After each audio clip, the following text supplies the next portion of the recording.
The wedding album lies open on Aunt Maxine's coffee table, a glossy monument to betrayal.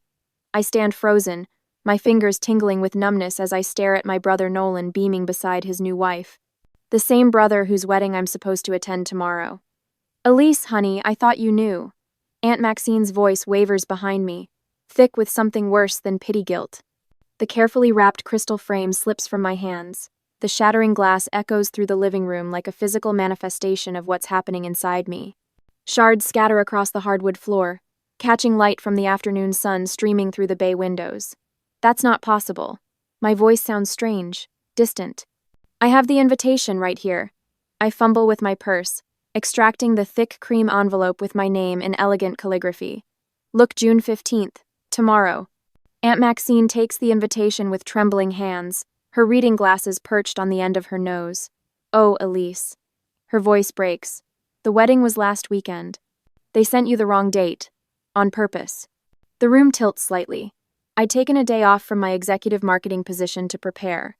Spent weeks searching for the perfect gift, the right dress, practicing what I'd say to family members who barely acknowledge my existence. How can they be so cruel? Your mother. Aunt Maxine hesitates, then squares her shoulders. They decided it would be easier if you weren't there.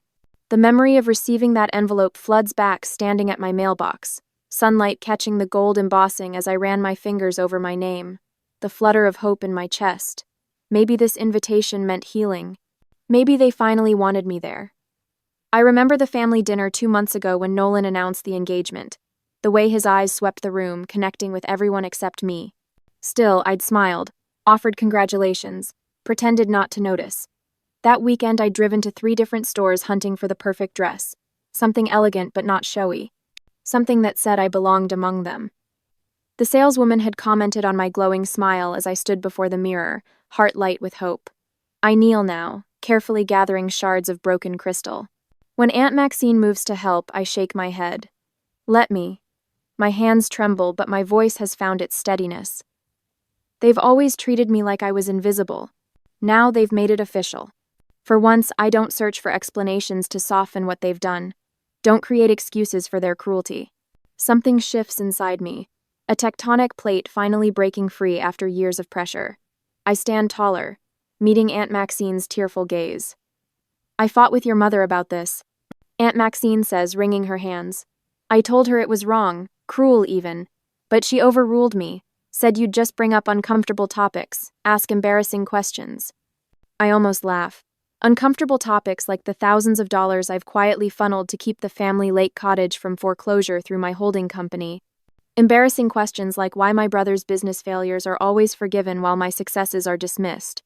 I've spent years trying to earn my place in this family. I wrap the broken pieces in the gift paper, the festive pattern now seeming like another mockery. I thought if I achieved enough, helped enough, they'd finally see me. Aunt Maxine reaches for my hand, her papery skin cool against mine. Some people can't see what's right in front of them, Elise. Not won't, can't. The quiet realization settles over me. No achievement would ever be enough. No sacrifice would make them truly see me. I've been trying to earn what should have been freely given, and in doing so, I've allowed them to determine my worth. I look at the album again, at all those smiling faces celebrating without me. My absence was so complete they didn't even need to edit me out. They'd made their choice long before this wedding. Perhaps it was time I made mine. And I will. I will show my family who I am. I will not be invisible anymore. The next day, the steering wheel feels slick under my palms as I pull into my parents' circular driveway. Their Tudor-style home stands proud against the afternoon sky, its manicured hedges and gleaming windows betraying nothing of the betrayal within. I kill the engine but remain seated, watching through the bay window as they lounge in the living room, surrounded by wedding photos. My mother's laugh floats through the partially open window, the same delicate, tinkling sound I'd spent decades trying to earn. My father leans back in his leather recliner, looking more relaxed than I've seen him in years.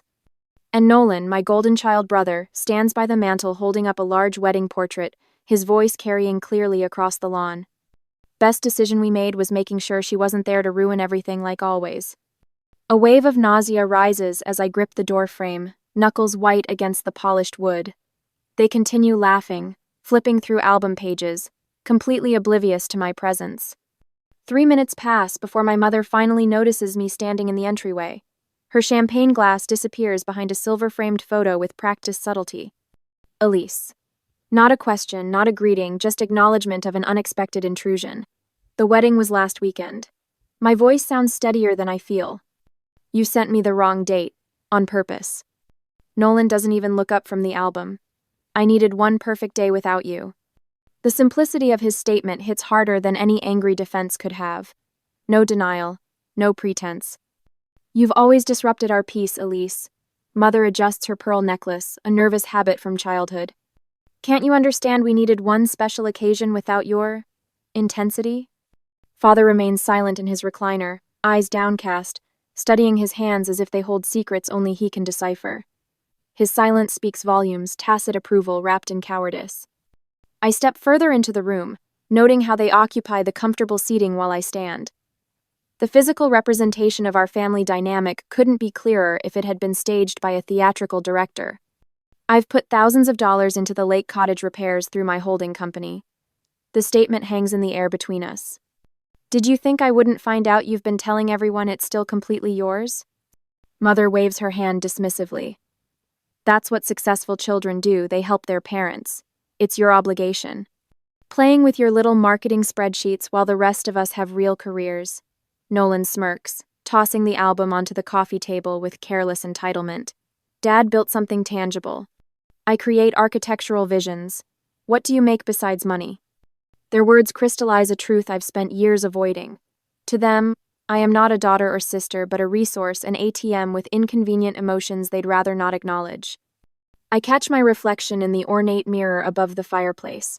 The woman staring back seems diminished somehow, shoulders slightly curved inward, head tilted in a perpetual posture of apology. How long has this stranger been living in my skin? This woman trained to make herself smaller at every family gathering, to speak softer at every holiday dinner. Let me explain something you seem to have forgotten. I open my purse, retrieving a slim folder I'd grabbed from my home office on the drive over. I have documentation of every dollar spent on that cottage, every repair made, every tax bill paid. Mother's eyes narrow, the first flicker of uncertainty crossing her face. And most importantly, I have my name on the deed, not as co-owner. As sole owner. I place the document on the coffee table. You signed over your half to my company 3 years ago when Nolan needed capital for his failing restaurant venture. Father finally looks up, confusion battling with dawning comprehension. You're welcome to contest it, I continue, my voice gaining strength with each word. But the paperwork is quite thorough. Jenna made sure of that. Jenna? My Jenna Morales? Mother's voice rises an octave. Our family attorney? My attorney now, I correct her. For the past 5 years. 15 minutes later, walking back to my car, hands trembling but steps steady, I wonder if I should immediately cut all financial ties or gradually withdraw support to give them time to adjust.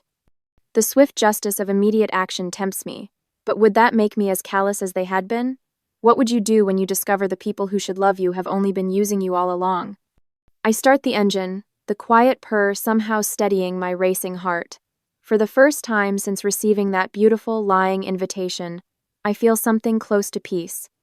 Perhaps the most important wedding wasn't Nolan's after all, but my own marrying the woman I am to the woman I've always been capable of becoming. That same day, my phone buzzed for the 5th time in an hour. Another cousin I haven't spoken to since last Thanksgiving, suddenly concerned about my mental health. Mother's been busy. Elise, honey, we're worried about you.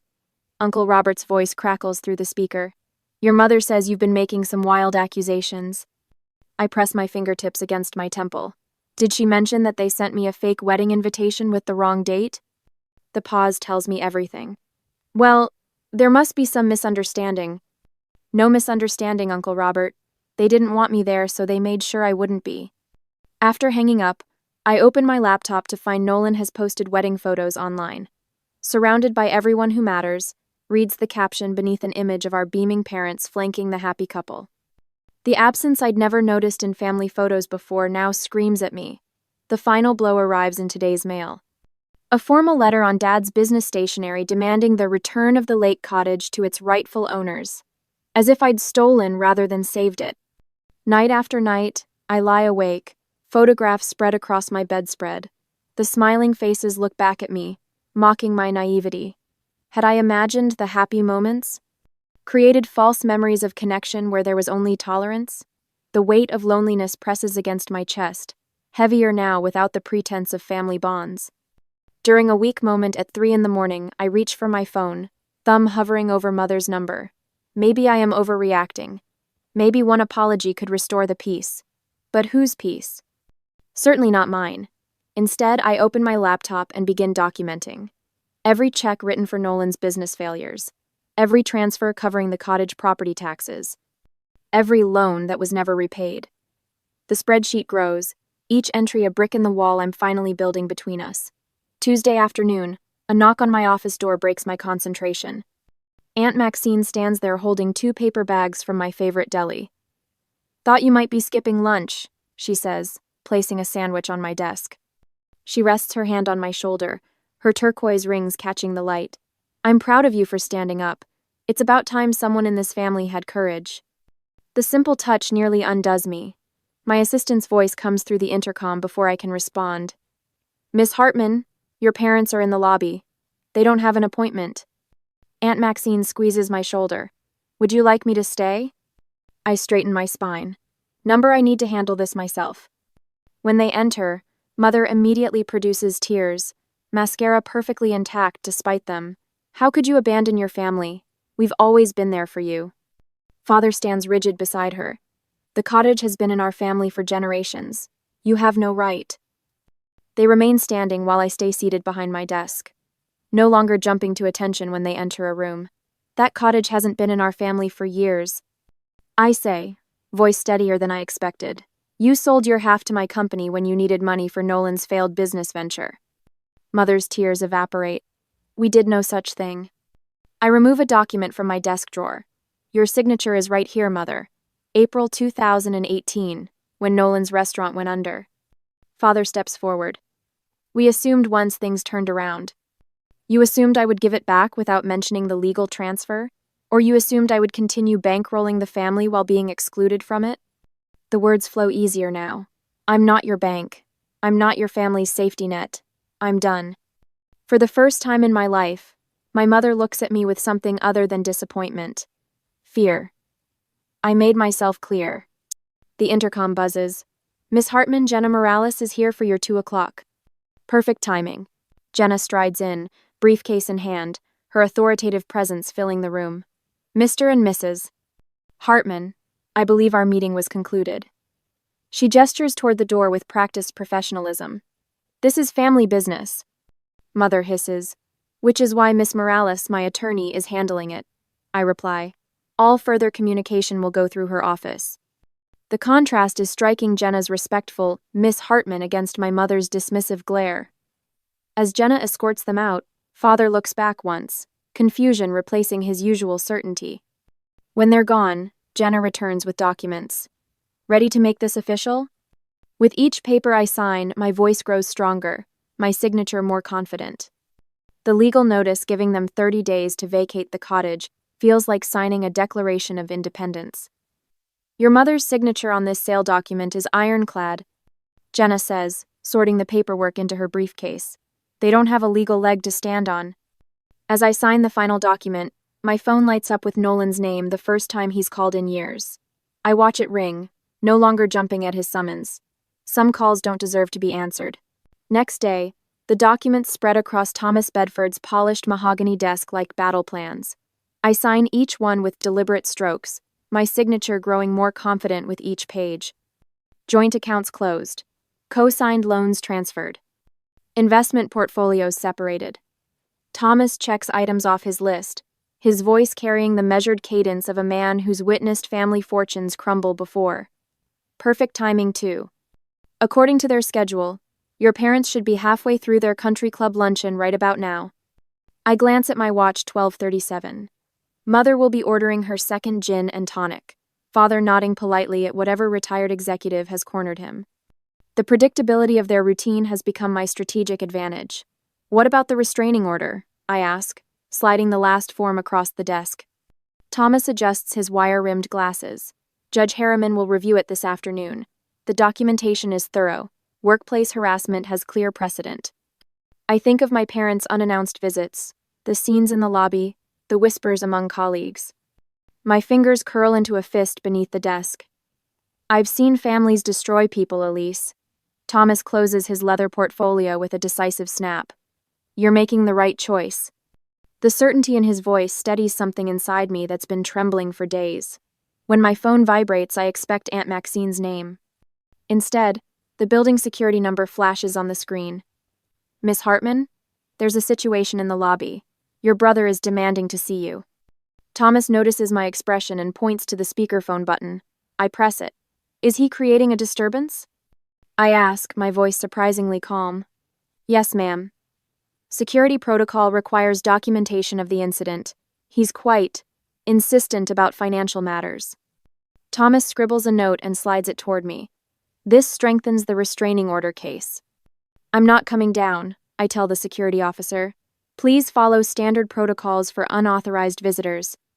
15 minutes later, my phone rings again. An unfamiliar number. Elise? It's Kendra, Nolan's wife. Her voice wavers. I'm outside your building. I close my eyes, bracing for another attack.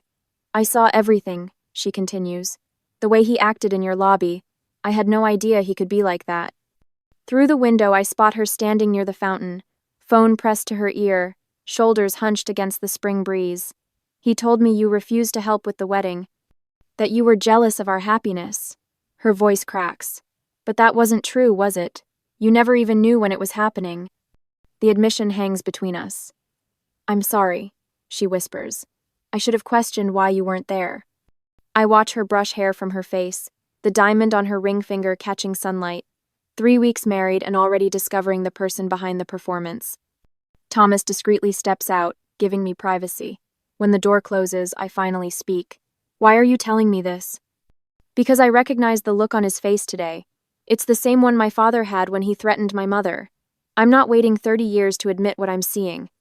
When Kendra reached out, I wondered if I should maintain the wall I'd built around myself or allow this one small bridge to remain. Could someone so closely tied to my pain become an ally, or was this another trap I couldn't yet see? Aunt Maxine arrives at my office later that afternoon, carrying a worn leather briefcase I've never seen before. I've been keeping these for years, she says, laying out folders containing printouts of emails, text messages, and financial records dating back a decade. Your mother never believed in deleting anything. Thought she might need leverage someday. I flip through pages of correspondence revealing a systematic pattern of emotional and financial exploitation. Need money for Nolan's business venture. Elise won't mind co-signing. Tell Elise the cottage repairs are minimal. No need to mention the foundation issues. She's coming for Thanksgiving. Hide the new boat until after she leaves. Each message lands like a physical blow. Jenna, my lawyer, arrives as I'm midway through the second folder that day. She scans several key documents, her expression hardening. This strengthens our position on the cottage ownership considerably, she says, selecting specific emails for her files.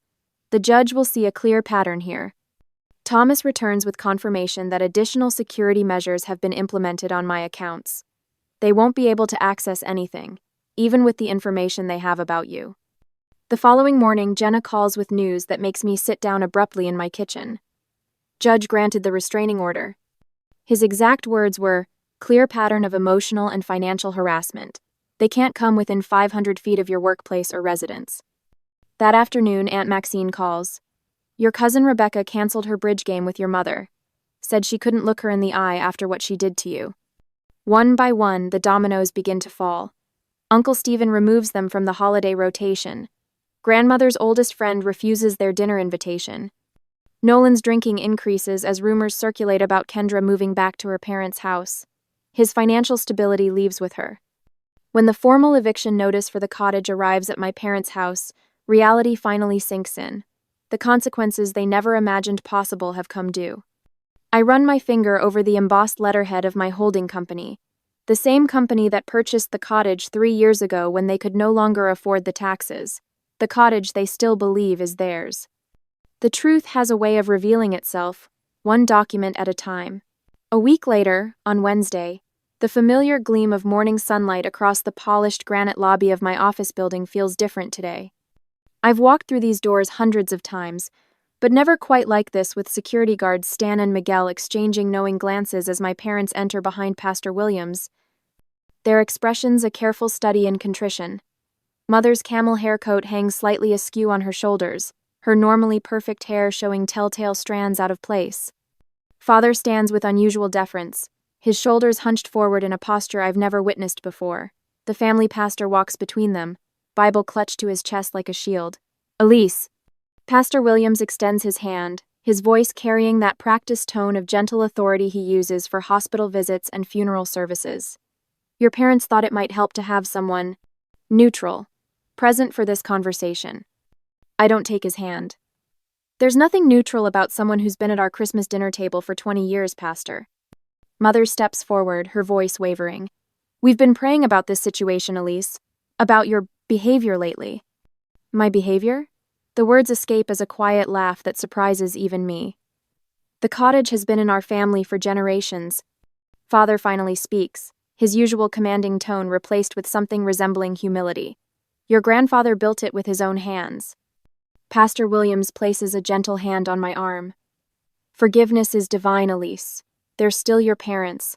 There are bonds that transcend disagreements. Disagreements? I repeat, feeling heat rise in my neck. Is that what we're calling deliberate cruelty now? Think about what people at church will say, Mother whispers, glancing around the lobby as if congregation members might materialize beside the potted ferns. Families shouldn't air their difficulties in public. The Thornton girl just went through something similar with her parents. Everyone's talking. I straighten my spine, feeling a strange lightness spread through my chest. I've been promoted to Creative Strategy Director, Pastor. Did they mention that when they asked you to come? Or that my team just landed the Richardson account? The pastor blinks, clearly thrown off script. That's wonderful news, Elise. Congratulations. I reach into my leather portfolio and remove 2 envelopes, placing them side by side on the reception desk. This is the invitation to Nolan's wedding I received. And this is the real one Aunt Maxine showed me afterward. Pastor Williams peers at them, confusion creasing his forehead as he notes the different dates. They sent me the wrong date on purpose, so I wouldn't attend my own brother's wedding. My voice remains steady, a revelation in itself. This wasn't a misunderstanding or an oversight. It was deliberate exclusion. Sometimes families make difficult choices to maintain peace. Pastor Williams begins, but I cut him off. I've spent my life forgiving, Pastor. I've turned the other cheek so many times I've been spinning in circles. Now I'm spending it living. I lock eyes with him directly. Did they tell you about the lake cottage? How I've been making the payments for 8 years while they pretended it was still theirs? Or how they've needed financial assistance every time Nolan starts a new business venture? Or perhaps they mentioned how they forgot to invite me to Thanksgiving dinner 3 years running but remembered to call when they needed their roof replaced. The pastor's expression shifts, the certainty in his eyes wavering as he glances between my parents. Elise, after all we've sacrificed for you. Mother interjects, tears gathering at the corners of her eyes. I turn to face her fully, standing taller than I ever have in their presence.